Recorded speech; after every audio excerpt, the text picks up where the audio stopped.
Bonjour à tous, merci au chairman et chairwoman de cette introduction. Donc je voulais déjà vous faire part du plaisir que j'ai à présenter les travaux qu'on a pu faire à Nantes sur la pyroplasmose équine. C'est quelque chose d'assez nouveau pour moi et c'est vraiment un sujet que j'ai trouvé passionnant et sur lequel il y a vraiment beaucoup de choses à faire. Donc ce que je vais présenter, c'est sur la pyroplasmose et c'est principalement sur le portage de la pyroplasmose équine en France métropolitaine et avec une analyse de la diversité génétique des deux parasites qui sont responsables de cette pyroplasmose, Babesia cabali et Theileria equi. Je voulais insister sur le fait que je vais faire partir le curseur, que ce travail est vraiment un travail qui a regroupé beaucoup de personnes, à la fois dans le laboratoire de l'UMR Bioépar, mais aussi dans les 4 écoles vétérinaires avec lesquelles on a pu travailler et qui ont participé aux collectes de prélèvements sanguins et de consentement et pour les questionnaires pour mieux comprendre l'environnement des chevaux. Donc, comme je le disais, ce projet, il est porté par l'UMR Bioépar. Et ce que je présente fait partie d'un projet plus large qui s'appelle Pyrogotique, qui vise effectivement à mieux comprendre la pyroplasmose équine au travers de ses agents responsables, mais aussi beaucoup au travers des tiques qui vont être présentes sur les chevaux en France et essayer de mieux comprendre un petit peu la diversité de ces vecteurs et leur abondance sur les chevaux. Donc ici, vous retrouvez les 4 écoles vétérinaires. Je cite également le RESP, avec lequel nous travaillons forcément main dans la main, de façon à mieux comprendre et mieux évaluer cette maladie. Et avec l'association Sciences Équines, que je tiens aussi à remercier ici, qui nous a vraiment aidés au démarrage du projet, à pouvoir avoir des contacts directs avec les éleveurs et avec les propriétaires d'équidés, de façon à pouvoir travailler directement avec ces personnes-là aussi. Alors, tac, ça marche. Donc je vais forcément vous parler un petit peu de la pyroplasmose équine. Donc cette maladie, sa distribution, elle est pratiquement mondiale. Et comme je le disais, elle est due à 2 agents étiologiques différents qui sont Theileria equi et Babesia cabali. Je vais un petit peu vous détailler le cycle de ces 2 parasites qui sont transmis par les tiques, parce que ce cycle peut avoir une influence sur le maintien et le portage, en fait, plus ou moins long terme de ces 2 parasites chez le cheval. Donc vous avez ici le démarrage, il faut bien démarrer quelque part, la poule, l'œuf. Donc je vais démarrer par ce que la tique va injecter au cheval. Donc à partir de ses glandes salivaires, quand elle prend un repas de sang, la tique va injecter les 2 parasites au cours de son repas de sang. Donc ici, on va différencier dès le démarrage Theileria equi de Babesia cabali, parce que Theileria equi, en fait, avant de pénétrer dans les hématies, il a un stade dans les cellules mononucléées du cheval, ce qui fait qu'il va produire d'un seul coup une grande masse de mérozoïdes qui, à ce moment-là, vont pouvoir passer dans le système et dans les hématies et perdurer dans les hématies. Par contre, Babesia cabali se différencie parce qu'il passe directement, en fait, dans les hématies du cheval. Il n'y a pas ce stade par les cellules blanches.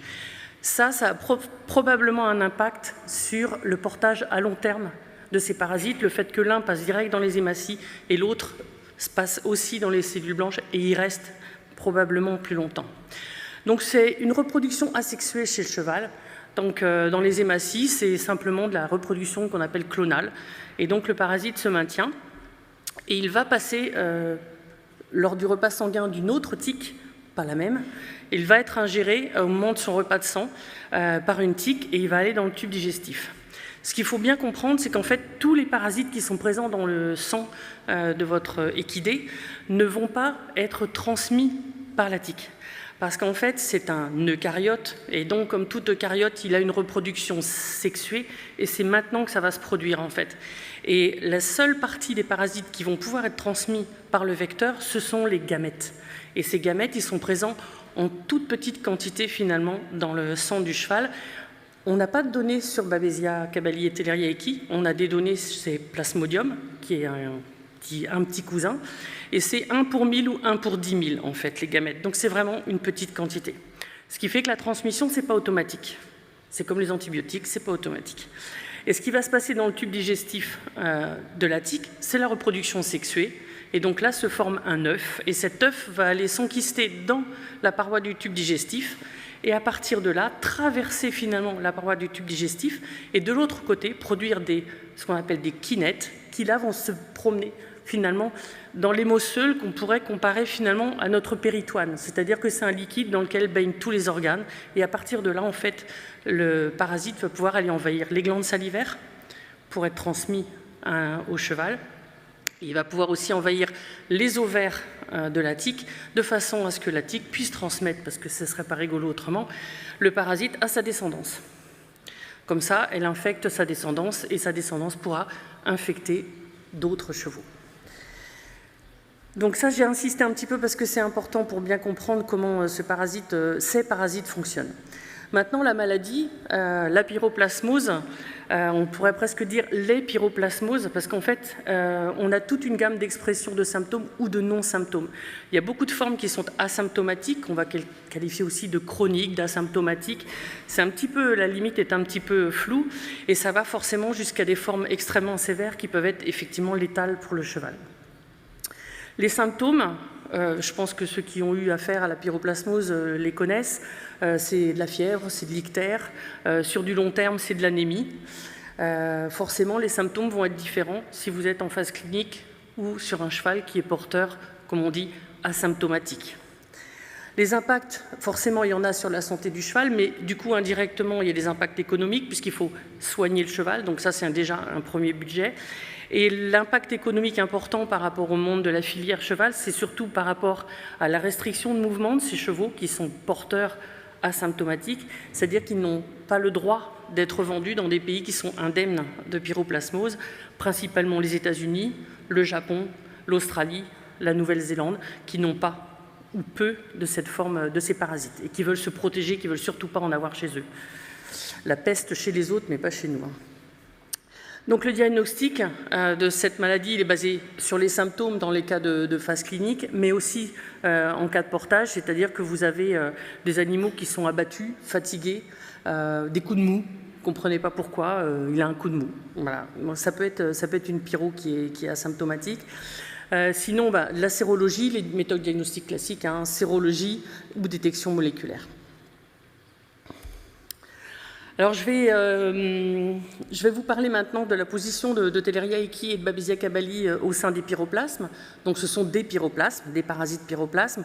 Ici c'est une forme que les chercheurs aiment bien adopter maintenant pour des arbres phylogénétiques. Un arbre phylogénétique c'est un arbre généalogique. Il faut le voir comme un arbre généalogique. Il y a le petit cousin du cousin, mais il est différent du cousin qui est un peu plus éloigné, mais de toute façon ils ont le même grand-père au final. Donc voilà. Et ça c'est une autre représentation. Et finalement, avec l'évolution des méthodes moléculaires, on se rend compte que ces pyroplasmes qu'on avait définis en étant ou Babesia ou Telleria, on avait une vision assez séparée, binaire des choses, c'était simple. En fait, il y a 10 groupes différents dans ces pyroplasmes qui sont assez différents. Et vous vous rendez compte déjà que finalement, Babesia cabali, c'est une vraie Babesia, mais que Telleria equi, ça n'est pas une vraie Telleria. Elle a des caractéristiques moléculaires qui sont très différentes des Telleria.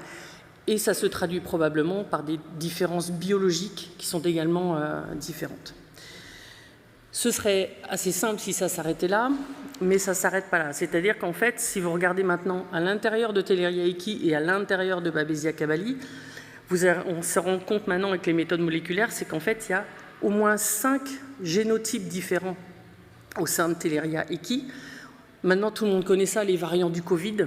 Ça y est, c'est passé, on comprend bien la différence. Et c'est la même chose en fait pour Telleria equi. Il y a 5 génotypes différents qui sont appelés de A à E. Et le génotype C a été rebaptisé comme Telleria annei. Donc, soyez pas surpris si à un moment donné vous voyez apparaître Telleria annei. C'est en fait une ancienne Telleria equi qui a été rebaptisée. Pour Babesia cabali, c'est un petit peu plus simple. Pour l'instant, on a 3 génotypes différents qui sont nommés A, B1 et B2. La question qui se pose pour les fondamentalistes un petit peu de la taxonomie, c'est est-ce que finalement ces génotypes, ce sont des espèces cryptiques, c'est-à-dire des espèces cachées, mais qu'en fait sont vraiment des espèces différentes. Mais si ce sont des espèces différentes, pour l'instant, on n'a pas d'autres critères que des critères moléculaires pour dire que ce sont des espèces différentes. On n'a pas de données qui nous disent qu'il y a des symptômes différents, il y a des vecteurs différents. Voilà, pour l'instant, on n'a pas ces données-là. Donc, c'est à mettre en évidence. Est-ce qu'il y a vraiment des différences phénotypiques? Et l'important aussi, c'est est-ce que ces existences de génotypes différents ont un impact sur le diagnostic qui peut être fait de la pyroplasmose en fonction des endroits dans le monde. Vous allez voir en effet ici sur cette carte, donc c'est uniquement pour Theileria-Equi, parce que pour Babesia-Cabelli, on a encore moins de données que pour Theileria-Equi, c'est la répartition de ces génotypes dans le monde.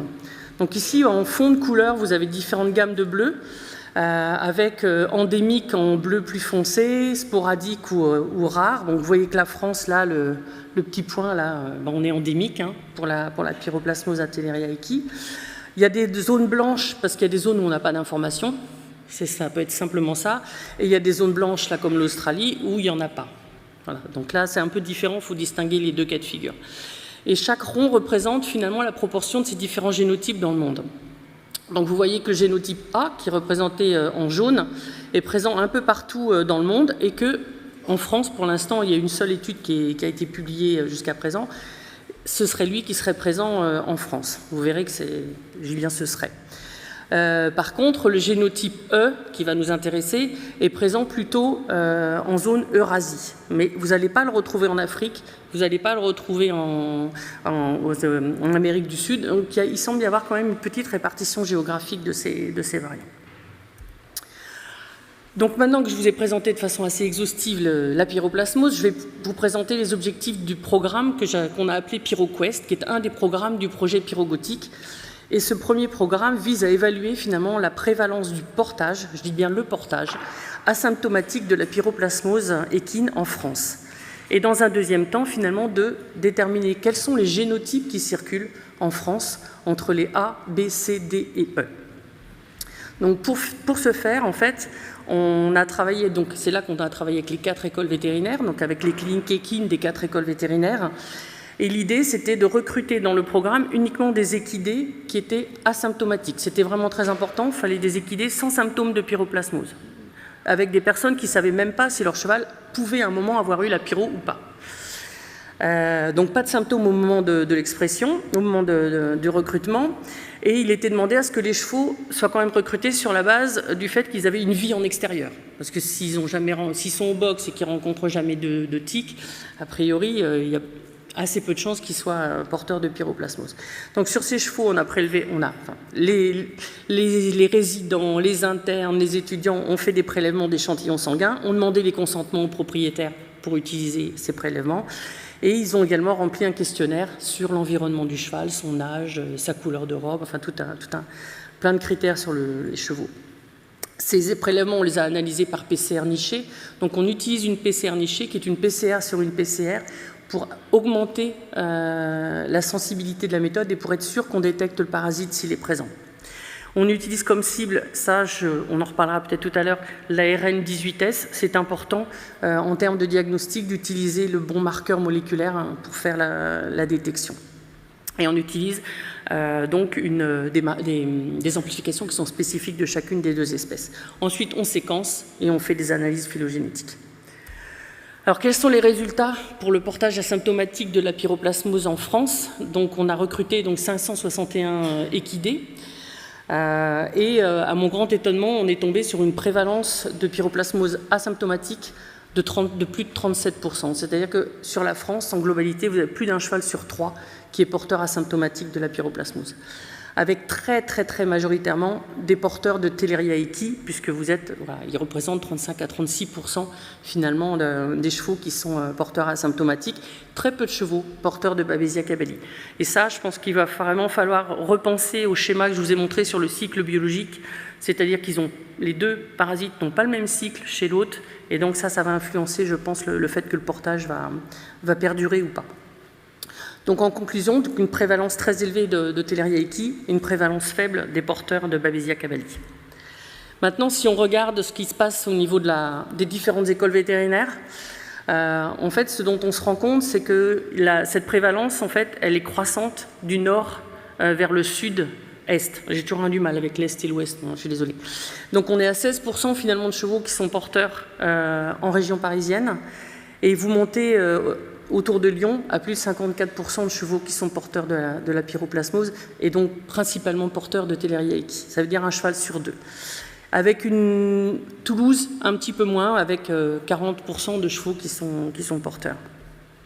Donc un gradient finalement croissant de porteurs asymptomatiques de pyroplasmose équine entre le nord et le sud. Et la question qu'on se pose, c'est finalement, est-ce que ce gradient, il serait pas lié au vecteur, donc c'est-à-dire aux tiques auxquels les chevaux sont confrontés, non seulement aux différentes espèces de tiques qui sont sur les équidés, mais aussi à leur abondance. C'est-à-dire qu'il y a des secteurs où il y a vraiment beaucoup plus de tiques que d'autres, donc le risque est forcément accru.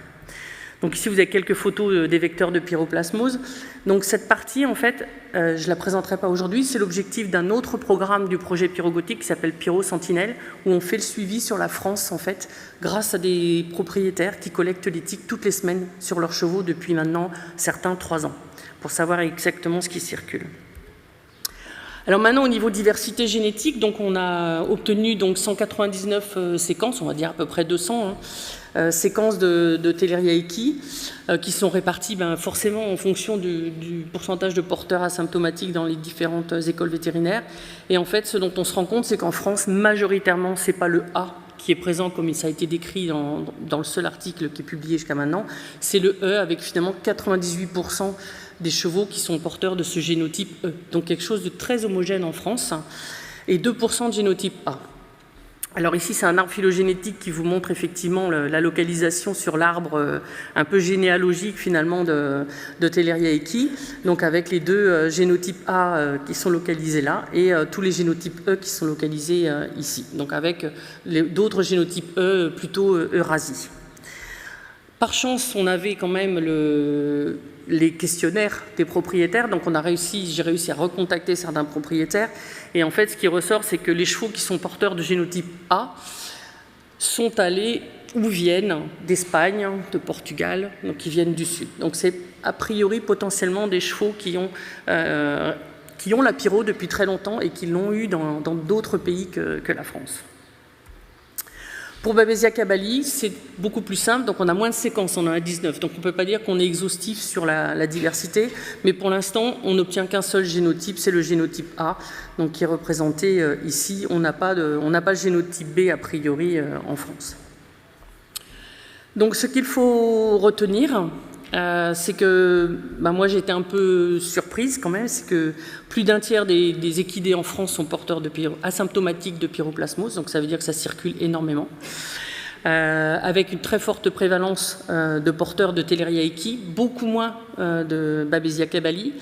Donc la différence, elle est dans la persistance. Je ne pense pas que la différence elle soit dans le taux de transmission de Theileria-Equus par rapport à Babesia cabali au cheval, c'est vraiment le taux de persistance différent entre Theileria-Equus et Babesia cabali.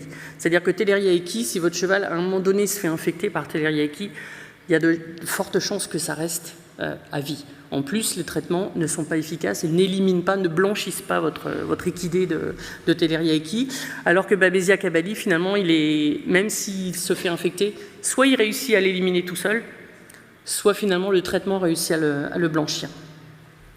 Donc la question aussi, c'est la différence nord-sud. Est-ce qu'effectivement on a une différence dans les vecteurs et dans les taux de transmission? Ça, il faut qu'on le travaille. Donc ça, c'est le fait qu'il y ait une prévalence plus forte au sud par rapport au nord, donc liée à l'abondance des tiques. Pour le génotypage, effectivement, donc une majorité de génotype E pour Theileria-Equus, ça c'est très net. Maintenant, on a quelques pistes qui disent que ça a un impact sur le diagnostic, notamment sur le diagnostic sérologique, et que le fait qu'on ait du génotype A, il y a des diagnostics sérologiques du E, il y a des diagnostics sérologiques qui ont été développés et qui ne permettent pas en fait de diagnostiquer le génotype E. Donc il y a beaucoup de travail encore à faire sur l'amélioration du diagnostic et surtout sur l'information qui peut être faite à la fois au laboratoire et aux propriétaires sur la bonne utilisation du bon diagnostic. Et pour Babesia cabali, eh bien, principalement du génotype A. Donc, pour terminer, je voudrais remercier les financeurs du projet Pyrogothique, donc l'IFCE, Fonds Éperon, mais aussi France Futur Élevage. Donc, comme je vous le disais, ce que j'ai présenté fait partie d'un projet plus important, donc, qui s'appelle Pyrogothique. Donc, vous pouvez me joindre à mon adresse mail si vous voulez participer. Vous pouvez aussi joindre sur l'adresse du projet, pyrogothique@inrae.fr. On a un site web pour le projet sur lequel on diffuse tous les résultats qui ont été obtenus d'analyse sont toujours redonnés par le site de façon anonyme à tous les propriétaires. C'est le donnant-donnant de la science participative, c'est-à-dire que nous, on apprend beaucoup de choses. Moi, j'ai appris énormément de choses de la part des éleveurs et des propriétaires. Et il y a un rendu qui doit être fait, il y a un échange qui doit vraiment être fait dans les deux sens pour que l'information, elle circule bien. Donc, n'hésitez pas, le projet Pyrogothique, il n'est pas fini. On travaille toujours sur l'éthique. Donc, n'hésitez pas à nous envoyer l'éthique que vous collectez sur vos équidés. On veut vraiment avoir une cartographie d'éthique aussi en France pour mieux comprendre comment ça circule et ce qui se passe. Je vous remercie vraiment de votre attention et j'espère que vous allez avoir des questions.